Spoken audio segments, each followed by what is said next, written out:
The United States produces over $27 trillion in economic output every single year, more than any country in history. Yet the median American household earns around $75,000, and most say they live paycheck to paycheck.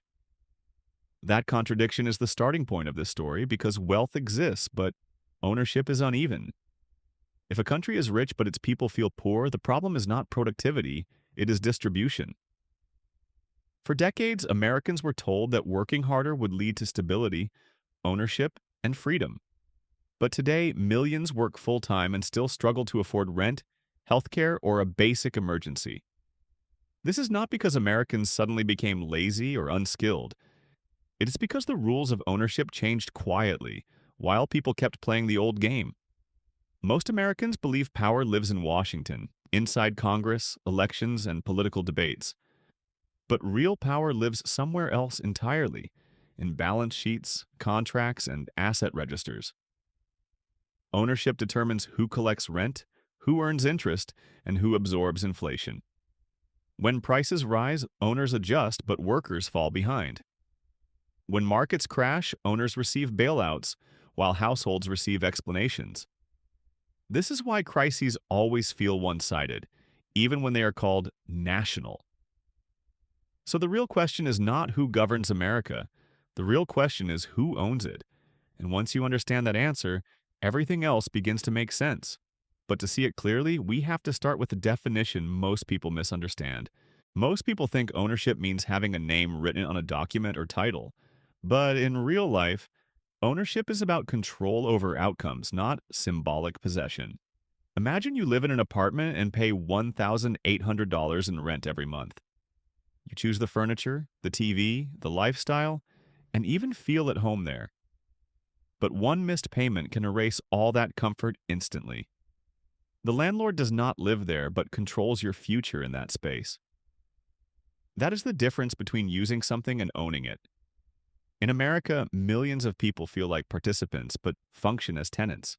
They use roads, jobs, housing, and services without controlling their long-term direction. Ownership collects money whether the owner works or sleeps. Control operates quietly without needing force, announcements, or visible authority. The landlord does not argue with tenants, the contract does the work. America works the same way but on a national scale. The system does not need oppression when incentives already guide behavior. Most Americans interact with the economy like renters, not owners. They maintain it, pay into it, and depend on it without shaping it. This is why effort does not always translate into security anymore, because effort without ownership feeds someone else's balance sheet.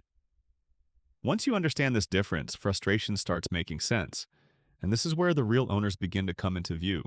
The United States covers about 3.8 million square miles of land, making it one of the largest countries on Earth. Most Americans assume this land is owned by the people collectively, through the idea of the nation. In reality, over 60% of American land is privately owned, not publicly controlled. That private land is not evenly distributed among households or small owners. The largest landowners are corporations, investment groups, timber companies, and trusts. For example, the top 100 private landowners control more land than millions of families combined. To put this in perspective, one corporate landowner can control more acreage than entire U.S. states. Meanwhile, the average American homeowner owns less than 0.2 acres of land. Many Americans do not own land at all, only temporary access through rent or mortgages. When land ownership concentrates, control over housing prices follows naturally. This is why rents rise faster than wages across almost every major U.S. city. If you do not control land, you must negotiate with those who do. Negotiation disappears when demand is guaranteed and supply is restricted. This is why housing feels like a trap instead of a milestone. Americans are told housing shortages are accidental or unavoidable, but shortages are profitable for those who already own land. When land becomes an investment instead of shelter, prices detach from incomes. The land does not work harder, people do. Ownership quietly absorbs that effort every month through rent and interest, and land is only the first layer of control. Homeownership used to mean stability, independence, and a form of middle-class power. Today, that meaning is rapidly changing across the United States. Large investment firms now own millions of single-family homes nationwide. In some metro areas, investors buy one out of every four homes listed for sale. These buyers often pay in cash, outbidding normal families instantly. A family needs approval, inspections, and time. Funds need only algorithms. Once purchased, these homes rarely return to the market for ownership. Instead, they are converted into long-term rental assets. This shifts Americans from owners into permanent tenants. Rent payments create predictable cash flow for funds, not equity for families. A $2,200 rent payment builds wealth, just not for the person paying it. Over 30 years, that renter may pay over $800,000 and still own nothing. Meanwhile, the owner gains appreciation, tax benefits, and leverage. Housing becomes a financial instrument, not a social foundation. This is why homeownership rates for younger Americans keep falling. Prices are not set by wages anymore, but by expected returns. When homes compete with stocks for capital, families lose every time. The American dream was not removed, it was repriced, and most Americans were never told the price would change. This is how ownership quietly migrates upward. Most Americans believe they work for companies that serve customers and communities. But behind most major corporations is a small group of institutional owners. Firms like BlackRock, Vanguard, and State Street collectively own trillions in assets. These institutions are major shareholders in nearly every large American company. Airlines, banks, food brands, tech firms, and defense contractors often share the same owners. This means competition exists at the surface, not at the ownership level. When the same funds own rivals, profits flow to the same place regardless of brand. If you work for a public company, your labor increases shareholder value first. Wages are an expense. Ownership is the reward. A worker earning $60,000 generates far more value than they ever receive. That surplus is distributed upward through dividends and stock appreciation. This is not illegal or secret. It is simply how corporate structure works. Retirement funds and pensions are invested here too, tying workers into the system. Many Americans unknowingly rent their own labor back to institutions they partially fund. This creates the illusion of participation without real control. Voting at shareholder meetings is symbolic for most individuals. Control belongs to those with scale, not those with paychecks. This is why layoffs increase even when profits hit records. The system rewards efficiency, not loyalty. And the people doing the work are never the owners of the outcome. The average American household carries tens of thousands of dollars in debt. Mortgages, student loans, auto loans, and credit cards define modern life. Most people think debt disappears once it is paid back. In reality, debt is an asset for whoever owns it. Banks and institutions bundle American debt and sell it to investors. Your mortgage may be owned by a fund you have never heard of. That fund earns interest whether your income rises or falls. For a $300,000 mortgage, total payments can exceed $600,000 over time. That difference is not accidental. It is the business model. Student loan debt alone exceeds $1.7 trillion in the United States. That debt generates predictable returns backed by government guarantees. This is why debt relief is debated endlessly but rarely resolved. Debt creates leverage over future labor. A person in debt cannot easily quit, relocate, or resist economic pressure. Debt does not need enforcement when survival enforces it naturally. The system does not require chains, it requires monthly statements. As debt rises, freedom shrinks quietly. Americans are told debt is normal and manageable. But normal does not mean harmless. It means profitable for someone else. The U.S. government operates with persistent deficits year after year. To cover the gap, it issues Treasury bonds, essentially IOUs. These bonds are purchased by banks, funds, foreign governments, and institutions. Americans often hear that the national debt is abstract or meaningless. In reality, debt represents claims on future tax revenue. Interest on U.S. debt now costs hundreds of billions annually. That money does not build schools or roads, it services ownership. Every taxpayer contributes to bondholders without ever meeting them, When interest rates rise, government obligations grow instantly. This limits spending on public needs without raising taxes. Governments become managers of debt rather than servants of people. Policy choices shrink as financial obligations expand. This is why crises often lead to austerity for citizens, not creditors. Creditors are protected because confidence must be preserved. Confidence is the foundation of the entire system. Without it, borrowing becomes impossible. This makes ownership of debt a powerful position. Those who own government debt influence national survival indirectly. Control does not require elections when contracts already exist, and this is how ownership governs without appearing to rule. Every election cycle, Americans are told that voting is the ultimate source of power in the system. Yet, despite decades of elections, the distribution of wealth and ownership barely changes. The top 10% of Americans own nearly 70% of total wealth, regardless of political leadership. Meanwhile, the bottom 50% own less than 3%, a number that has barely moved in 40 years. Voting changes management, not ownership, much like employees choosing supervisors. A new administration inherits the same debt, contracts, and financial obligations. Over $1 trillion in annual government spending is locked into mandatory payments. These payments cannot be voted away without systemic collapse. This means real constraints exist long before policy discussions begin. Ownership lives in legal structures that persist beyond election cycles. Corporations and funds plan in decades, while politicians plan in terms. A 4-year term cannot compete with a 50-year investment horizon. This is why reforms often stall after initial excitement. The system absorbs political change without altering its foundation. Most Americans sense this intuitively, even if they cannot explain it. Frustration grows when effort produces no structural results. This does not mean voting is useless, it means it is limited. Power flows where ownership already exists. Without changing ownership structures, outcomes remain familiar, and this realization explains widespread political fatigue.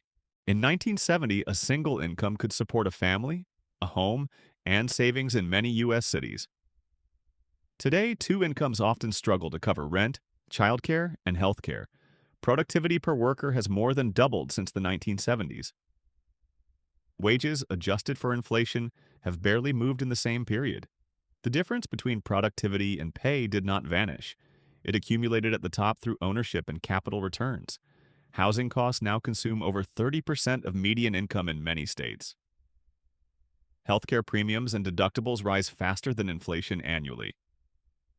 Education costs have increased by over 200% in real terms. These are not luxury expenses, they are survival costs. When costs rise faster than wages, savings disappear naturally. Without savings, ownership becomes impossible. Without ownership, people rely more heavily on debt. Debt transfers future income upward before it is even earned. This cycle locks households into permanent financial fragility. The middle class did not collapse suddenly. It was slowly hollowed out over decades. Each year felt manageable. The total result feels overwhelming. This is how structural change hides in plain sight, and why it feels personal even though it is systemic. Many Americans believe wage increases will eventually restore balance. But wages are constrained by design, not effort or fairness. Companies compete globally, not locally, for labor pricing. Technology allows one worker to replace many, reducing bargaining power. Meanwhile, assets scale without human limits. A factory requires labor, a stock portfolio does not. Capital earns returns continuously, even during recessions. Labor earns income only when employed and healthy. This asymmetry compounds over time. A 7% annual return doubles wealth roughly every 10 years. Wages do not double on that schedule. Inflation quietly erodes purchasing power each year. Even a 3% inflation rate halves value over 24 years. Ownership benefits from inflation through asset appreciation. Workers experience inflation as loss. This is why raises feel meaningless quickly.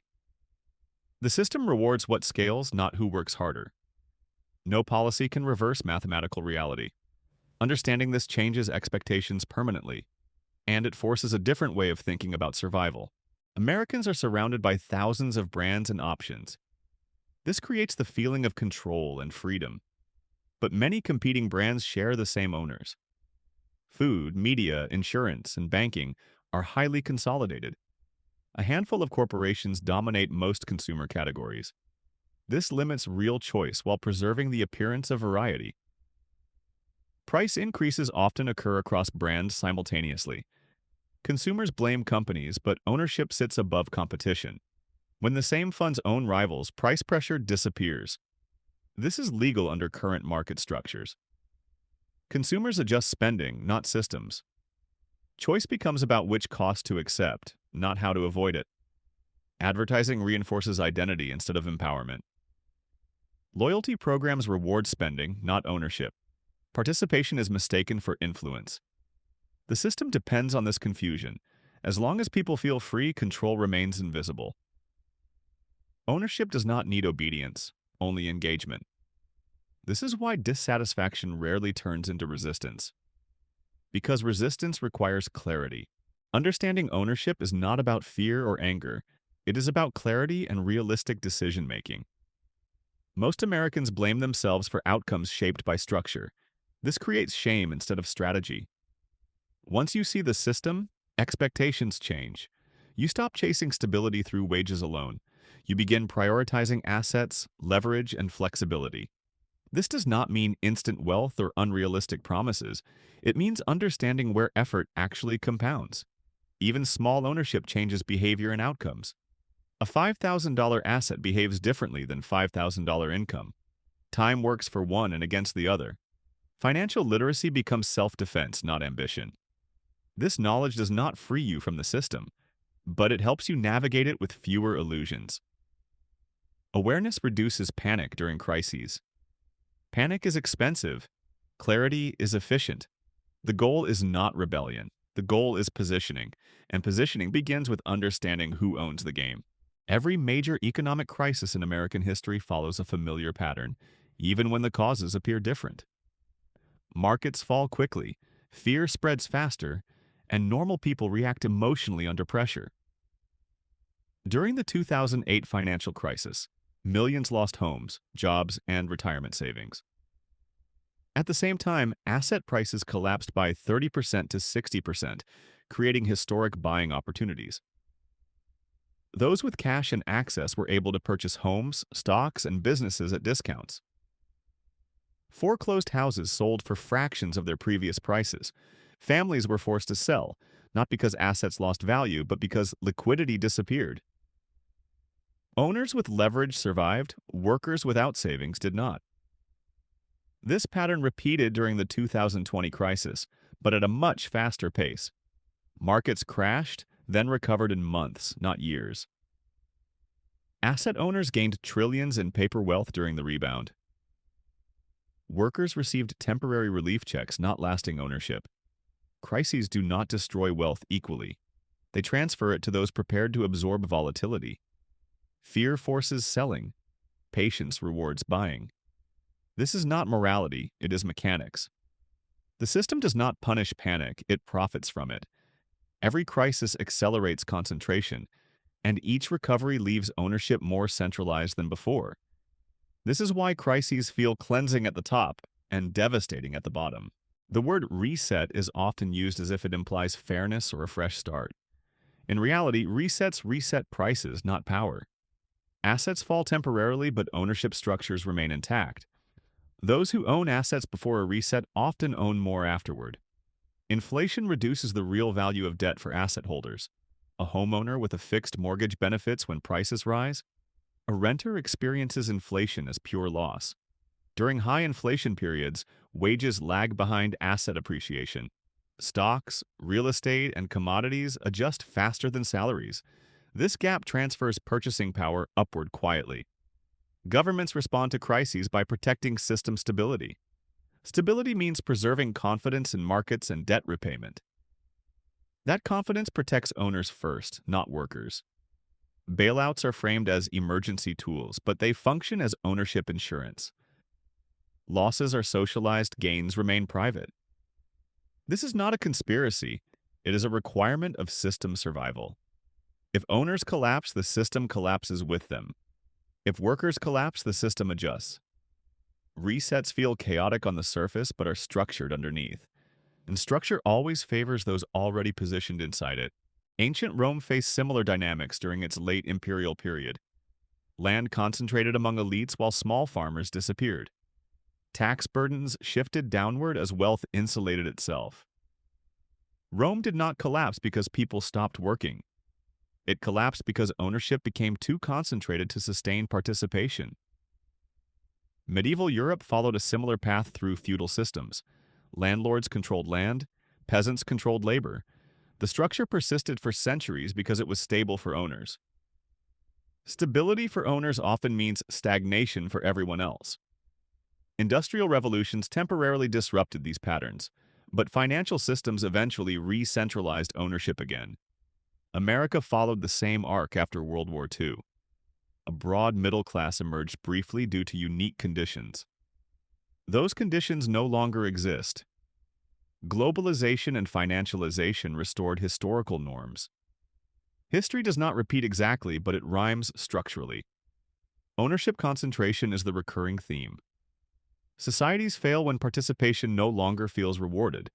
Trust erodes before institutions collapse. And collapse often looks like apathy before it looks like chaos.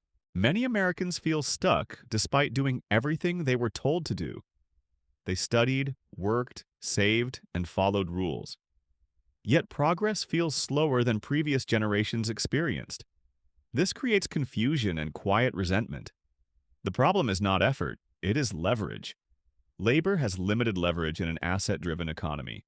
Assets negotiate, workers comply. When costs rise, assets adjust pricing automatically. Workers must ask for permission through raises. That delay compounds financial stress over time. Debt removes optionality from life decisions. Optionality is a form of power rarely discussed. Without it, people accept unfavorable conditions longer. This increases dependency on the system they resent. Feeling trapped is a rational response to structural limits. But without understanding the structure, people internalize blame. This leads to burnout rather than strategy. Burnout benefits the system by reducing resistance. Clarity interrupts that cycle. And clarity begins with recognizing ownership dynamics. Understanding ownership does not make someone wealthy overnight. It changes how decisions are evaluated long-term. Time becomes a strategic resource instead of an enemy.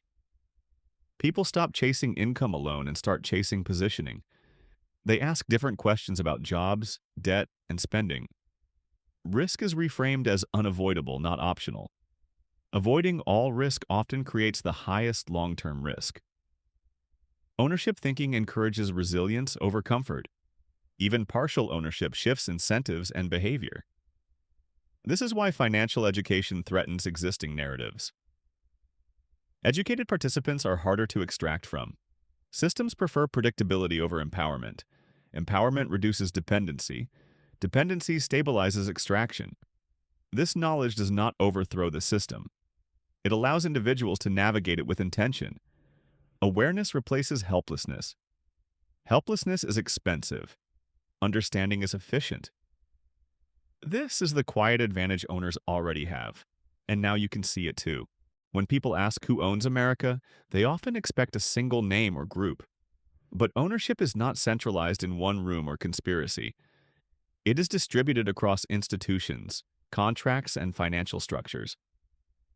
America is owned by those who control assets, not narratives.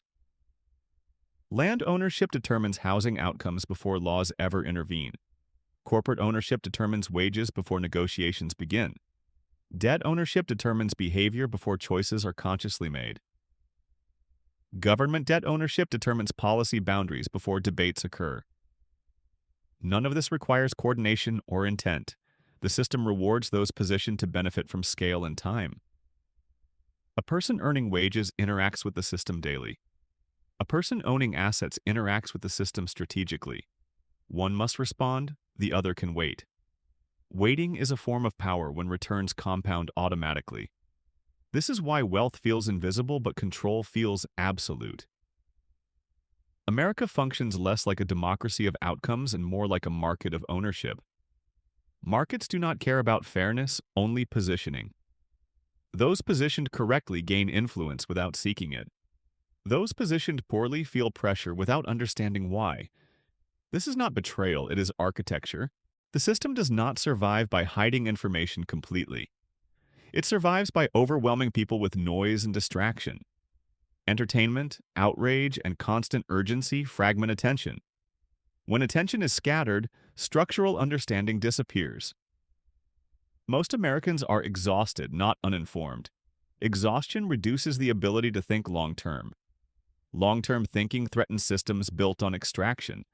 This is why everything feels urgent, but nothing feels solvable.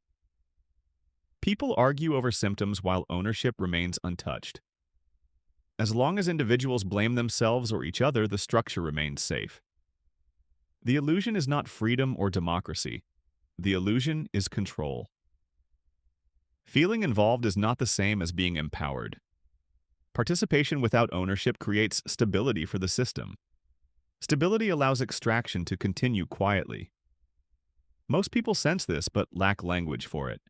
When language appears, discomfort follows.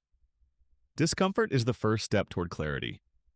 Clarity is dangerous to systems built on confusion, which is why it is rarely encouraged. This video was not meant to scare you or tell you the system is evil. Systems do not have morals, they have incentives. The American system rewards ownership because ownership scales efficiently. Labor does not scale in the same way. This does not mean effort is useless. It means effort must be aligned with structure to matter. Most people were never taught this distinction. They were taught obedience, productivity, and patience. Those traits built the system but do not control it. Control belongs to those who understand where value accumulates. Once you see the architecture, blame becomes pointless. Anger becomes inefficient. The only remaining question is personal and unavoidable. Now that you understand how ownership works, where do you stand inside it? Are you feeding a system you do not control? Or are you slowly positioning yourself within it? There is no moral answer, only strategic ones. The system will not change to accommodate understanding, but understanding changes how you move inside it.